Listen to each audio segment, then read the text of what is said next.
Este operativo fue precisamente para proteger a la ciudadanía. El antecedente que tuvimos días antes de disturbios, bloqueos e incendio de vehículos, este operativo implementado por Guardia Nacional y autoridades estatales de Jalisco junto con todas las demás autoridades fue precisamente para proteger a la ciudadanía, no fue para escoltar a nadie, fue precisamente para evitar cualquier tipo de disturbio en la ciudad y así se logró, no hubo ningún problema y se logró proteger a la ciudadanía. El silencio del cementerio apenas duró unos minutos. El ataúd dorado descendía lentamente mientras una banda tocaba corridos y decenas de hombres vestidos de negro observaban en silencio. Para ellos, aquel funeral no era solo una despedida, era el último homenaje al hombre que durante más de una década dominó uno de los cárteles más poderosos de América Latina. Nemesio Oseguera Cervantes, conocido como El Mencho, había sido abatido días antes tras una operación militar en Jalisco. Su muerte había provocado bloqueos, incendios de vehículos y una ola de violencia que recorrió varios estados del país. Pero lo que nadie imaginaba era que su propio funeral terminaría convirtiéndose en una de las operaciones más impactantes contra el crimen organizado en años.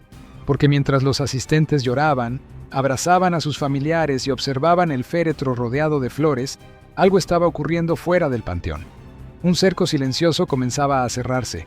Durante días, agencias de inteligencia del gobierno federal habían seguido cada movimiento desde que el cuerpo fue entregado a la familia. Los nombres de los asistentes, los vehículos que llegaban, los teléfonos que se activaban alrededor del velorio, todo estaba siendo monitoreado. El funeral no solo reunía a familiares, también estaba atrayendo a lugartenientes, operadores financieros, halcones y enlaces políticos del cártel. Y para las autoridades, aquella concentración era una oportunidad única. Mientras la banda seguía tocando y el cortejo avanzaba entre coronas gigantes con la figura del gallo, símbolo del líder caído, decenas de agentes encubiertos ya estaban infiltrados entre los asistentes. Helicópteros sobrevolaban la zona en la gran altura, vehículos militares bloqueaban discretamente las salidas, y en cuestión de minutos, el homenaje que pretendía mostrar poder terminó convirtiéndose en una trampa perfecta. Porque justo cuando el funeral llegaba a su momento final, la orden que muchos temían finalmente fue dada. El operativo había comenzado, y lo que ocurrió después cambiaría por completo el destino de muchos de los hombres que habían acudido a despedir a su líder. El momento elegido no fue casualidad. Cuando el féretro finalmente llegó al panteón y los asistentes comenzaron a acomodarse alrededor de la tumba, la mayoría pensaba que el fuerte despliegue de seguridad en la zona estaba ahí para evitar enfrentamientos o disturbios.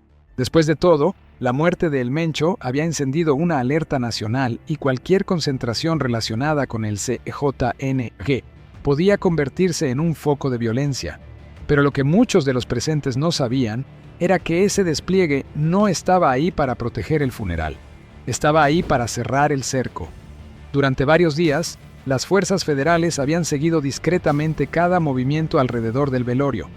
Los vehículos que llegaban, los teléfonos que se activaban, las placas que aparecían repetidamente en distintas ciudades y, sobre todo, los nombres que inteligencia ya tenía identificados como operadores clave dentro del cártel. El funeral había reunido exactamente lo que las autoridades llevaban años intentando localizar al mismo tiempo, una parte importante de la estructura del CJNG concentrada en un solo lugar. Cuando terminó el sepelio y los asistentes comenzaron a retirarse del cementerio, la operación entró en su fase final. Los primeros vehículos fueron detenidos a pocos metros del panteón. Agentes de la Guardia Nacional y elementos del Ejército comenzaron a interceptar camionetas blindadas, automóviles con vidrios polarizados y motocicletas que intentaban abandonar la zona. En cuestión de minutos, el ambiente que minutos antes era de luto se transformó en una escena completamente distinta. Luces de patrullas encendidas, órdenes gritadas por altavoces y decenas de hombres obligados a descender de los vehículos con las manos en alto. Algunos intentaron mantener la calma, pero otros entendieron inmediatamente lo que estaba ocurriendo. La despedida del líder no solo había sido vigilada, había sido utilizada como una operación de inteligencia en tiempo real. Uno a uno comenzaron a ser esposados. Entre los detenidos aparecieron nombres que las autoridades llevaban años rastreando: sicarios de confianza, operadores logísticos, enlaces regionales e incluso personas que hasta ese momento se movían bajo la apariencia de empresarios o funcionarios locales. El funeral que debía simbolizar el poder del cártel se estaba convirtiendo, minuto a minuto, en el mayor golpe contra su estructura desde la muerte de su propio líder. Pero lo más sorprendente aún estaba por venir, porque mientras las primeras detenciones ocurrían en el Panteón, otras operaciones simultáneas ya estaban en marcha en diferentes puntos del país. Mientras las primeras detenciones ocurrían alrededor del cementerio, la operación no se limitaba solo a ese punto. En realidad, el funeral había sido apenas el inicio de algo mucho más grande. Desde centros de mando en Ciudad de México, la Secretaría de la Defensa Nacional, la Guardia Nacional y la Fiscalía Federal ya habían activado una serie de operativos coordinados que se extendían por varios estados. Lo que estaban buscando era aprovechar el momento exacto en el que muchos miembros del cártel habían salido de sus escondites para asistir al último adiós de su líder, y el resultado fue inmediato. En cuestión de horas comenzaron a caer células enteras del CJNG en Jalisco, Michoacán y Colima. Retenes federales aparecieron en carreteras clave, aeropuertos regionales fueron vigilados y varias rutas de escape que normalmente utilizaban los operadores del cártel quedaron completamente bloqueadas. Las autoridades sabían que después del funeral muchos intentarían desaparecer. Algunos ya tenían vuelos programados con identidades falsas. Otros habían preparado camionetas para salir hacia la frontera norte o incluso cruzar hacia Guatemala por rutas clandestinas. Pero esta vez la estrategia había sido anticipada. Las primeras intercepciones comenzaron esa misma tarde. En carreteras cercanas al Panteón, varias camionetas blindadas fueron detenidas con armas largas, chalecos tácticos y grandes cantidades de dinero en efectivo. En otros casos, los detenidos intentaron mezclarse con el tráfico o abandonar los vehículos para escapar a pie entre caminos rurales. Pero el cerco ya estaba demasiado avanzado. Helicópteros de la Fuerza Aérea comenzaron a patrullar la zona y los retenes federales se multiplicaron en puntos estratégicos. Cada intento de fuga terminaba en lo mismo: vehículos rodeados, puertas abiertas a la fuerza y hombres bajando con las manos en alto mientras los agentes registraban el interior. Lo que las autoridades estaban desmantelando no era solo un grupo de asistentes a un funeral. Estaban golpeando una parte importante de la red operativa que durante años sostuvo el poder del CJNG. Y con cada nueva detención, la magnitud del operativo comenzaba a hacerse evidente, porque los nombres que aparecían en las listas no eran simples miembros de bajo nivel, eran piezas clave dentro de la estructura del cártel. Pero lo que realmente terminaría de impactar a la opinión pública no fue solo la cantidad de capturas, fue la escena que comenzó a repetirse una y otra vez mientras los detenidos eran trasladados. Las imágenes comenzaron a circular pocas horas después del operativo. Videos grabados por teléfonos, cámaras de seguridad y medios locales mostraban una escena que muchos no esperaban ver. Los mismos hombres que durante años habían proyectado una imagen de poder absoluto, ahora estaban siendo subidos a patrullas federales con las manos esposadas. Algunos intentaban mantener la calma, pero otros no podían ocultar lo que estaba ocurriendo. Había llanto, había súplicas, había rostros completamente desencajados, mientras familiares corrían detrás de los vehículos intentando despedirse o entender lo que estaba pasando. Para muchos de ellos, el funeral del líder del cártel había sido pensado como una demostración de fuerza, un último acto de presencia para mostrar que, incluso después de su muerte, la organización seguía unida y poderosa. Pero el resultado fue exactamente el contrario. En cuestión de minutos, aquella despedida se transformó en una escena completamente distinta.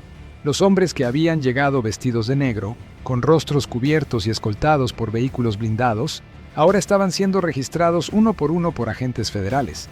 Las armas largas fueron decomisadas, los chalecos tácticos fueron retirados, los teléfonos fueron confiscados como evidencia, y en varios casos, los detenidos apenas podían hablar mientras eran trasladados a los vehículos de seguridad.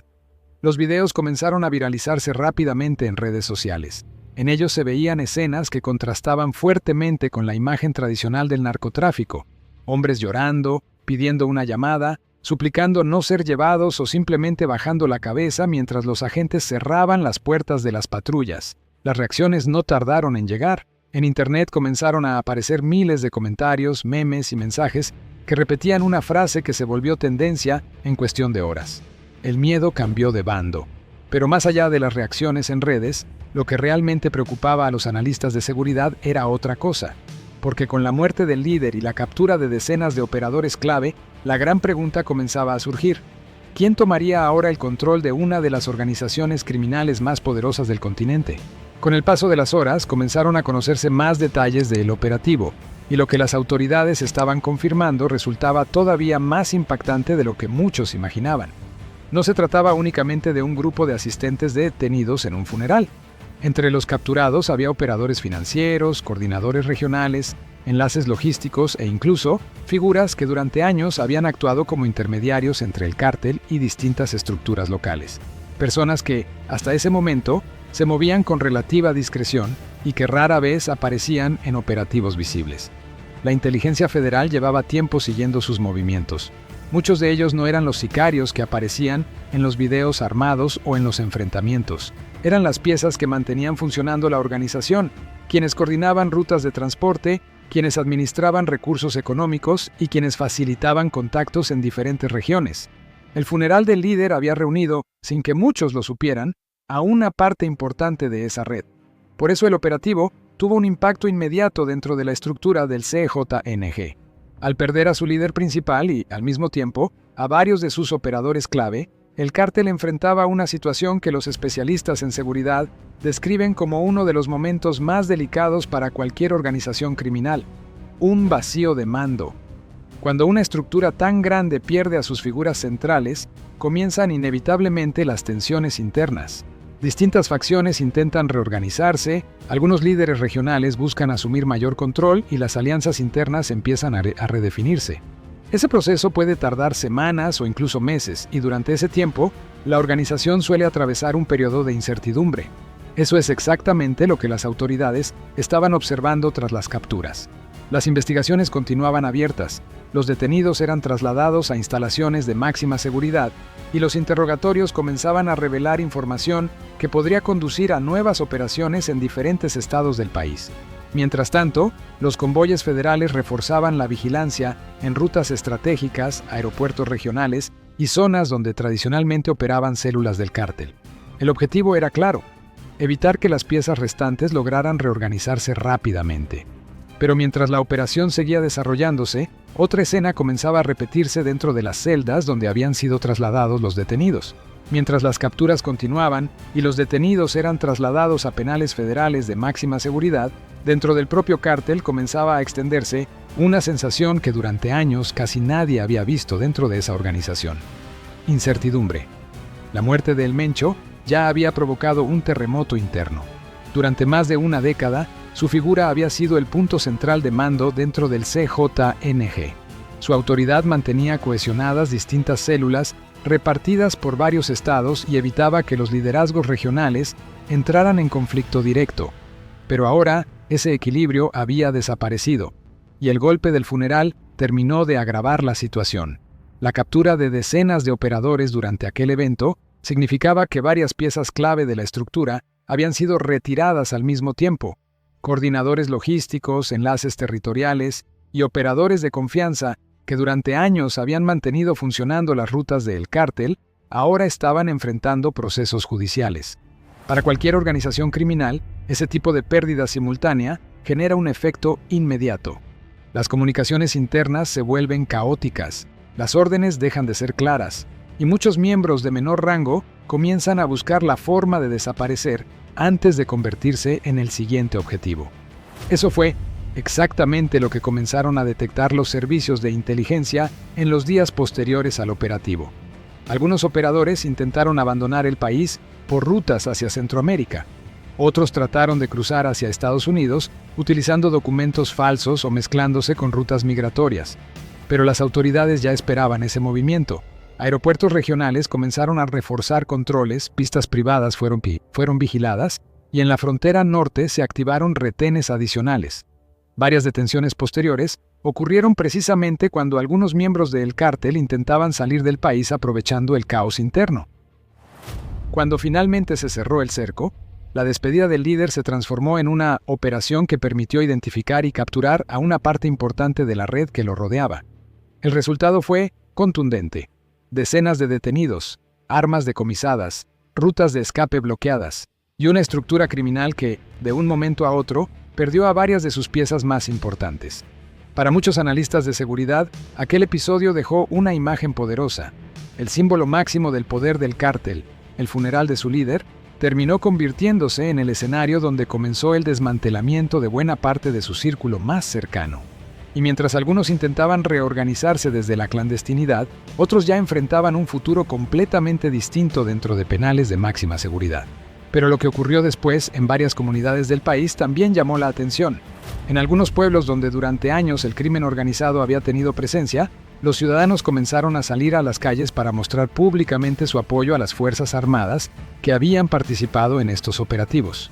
Si quieres ver esas imágenes y entender por qué miles de personas comenzaron a aplaudir el trabajo del Ejército y la Marina, te recomiendo ver este video que aparece ahora en pantalla. Respeto total. El pueblo sale a las calles para agradecer al Ejército. Porque para entender lo que está pasando hoy en México, también hay que observar cómo están reaccionando las propias comunidades. Nos vemos en el siguiente capítulo aquí en Educamérica.